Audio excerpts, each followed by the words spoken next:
Hello and welcome to my video, lesson 6.6 on manipulating equations. This is specifically manipulating slope point form, general form, slope-intercept form, and going back and forth between them. So manipulating the linear equation forms.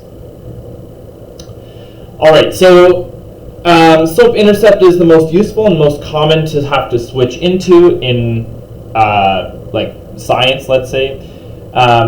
But you will have to, in this course, be able to switch any of these directions. So slope point will switch to the other two, slope-intercept and general form. And then general form will only go to intercept, and intercept will only go to general form. So nothing, you'll notice, goes to slope point form. So we never convert into slope point form. Okay, just all of the other methods going into anything else from anything else, but not into slope point form. Other than creating slope point form from scratch, perhaps. Okay, so here are a bunch of just different questions. I recommend for all of them that you watch me do it. If you can do them, just pause the video right away, try it out yourself, and see if you get the same answers that I do. So right now would be a good time to pause it. If you don't know how to do it, you watch the first one, you pause it, and see if you can do the second one, and then compare your answers to mine.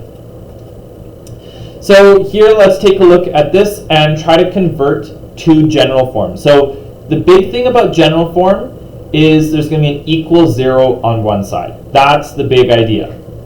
Okay, so we want to have it equal to 0. So what we're going to do is we're going to well, that's not the only thing, but that's one of the big ideas. So we're going to move the y stuff over to the other side. So we're going to subtract y and add 3, subtract y and add 3 to both sides. This gives us an equals 0 on that side, and then we can put all of this down. Okay, now that we have that, now we can expand out the brackets. So 0 equals 4x plus 8 minus y plus 3. Now we're going to put the numbers together. So 0 equals 4x minus y plus 11. And now we're done.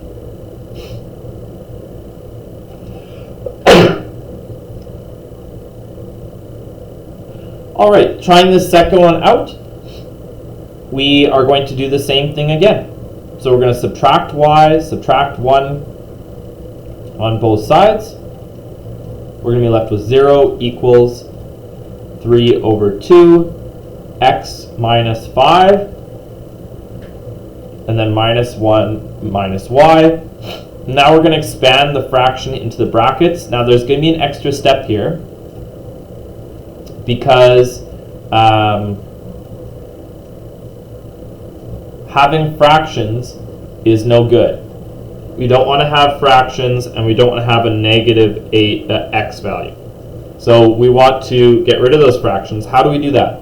Well, if we multiply the entire thing by 2. Okay, if we do that, the left side just changes to 0. It doesn't do anything. But everything else will flip and get a 2 there. So now that we have done that, now we can put it together as one last step. 0 equals 3x minus 2y minus 17. And now we're done.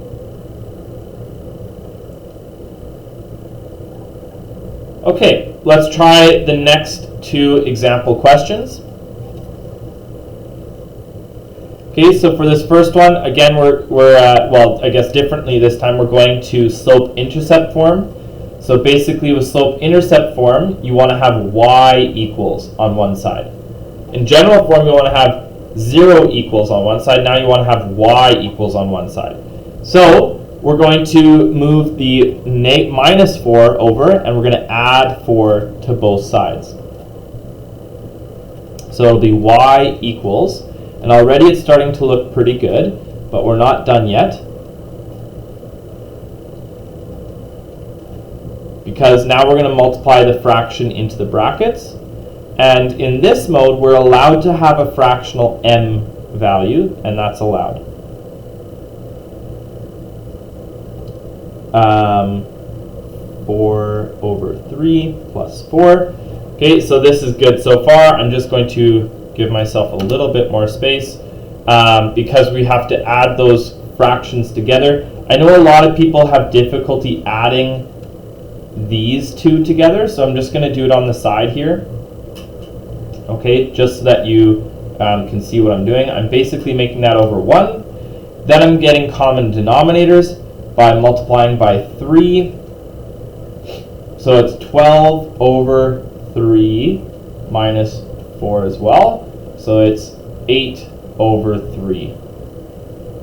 So y equals 2/3x plus 8/3.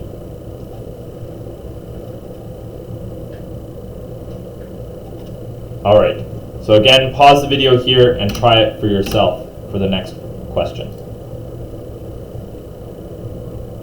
Okay, so this one we're going to subtract by 2 on both sides to move it over. That's always the first step in this type of rearranging. So then we're going to have 7 and then x plus 3 and then minus 2 at the end. This one's going to be a little bit easier because there aren't fractions. So we're going to be left like this. And then our last step is 7x plus 19.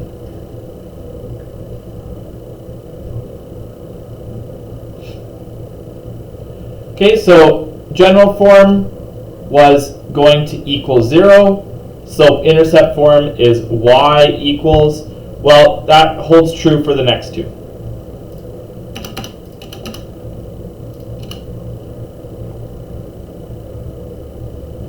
So I'm just trying to show it all on one screen. Okay, so it holds true for the next two. So this one we're trying to get y equals again. And this next one we're trying to get 0 equals. If you can do these, try them out yourself. Otherwise, watch the first one and then try the second one.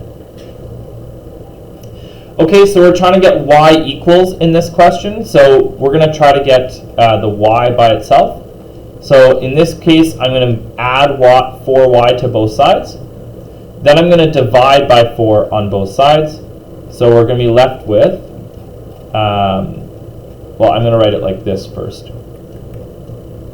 Okay, and then my final equation would be 3/4x plus 3/2.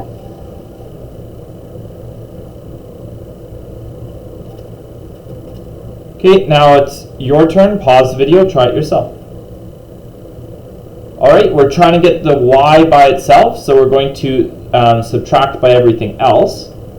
So it's going to be 4y equals -5x plus 2. Then we're going to divide by 4 on both sides. So it's going to be -5/4x plus 1/2. 2/4, which is 1/2.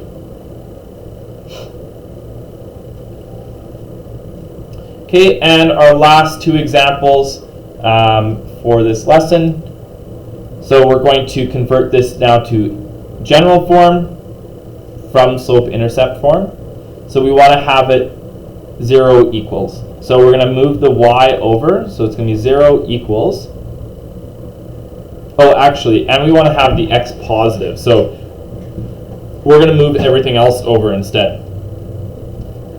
So this will be 1/2 x plus y minus 6. So we've just added 1/2 x to both sides and subtracted 6 from both sides. Okay, now that we've done that, we also know that the a value for x, the number in front, has to be a whole number, not a fraction. So we're going to multiply the whole thing by 2, which is going to get x plus 2y minus 12 equals 0, and that's our final answer.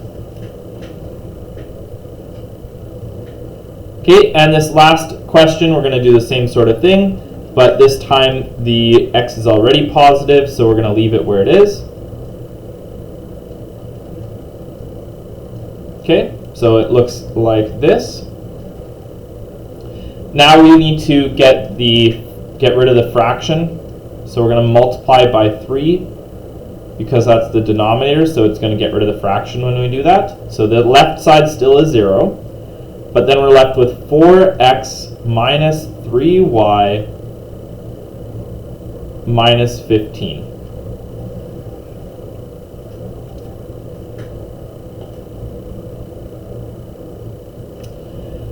All right.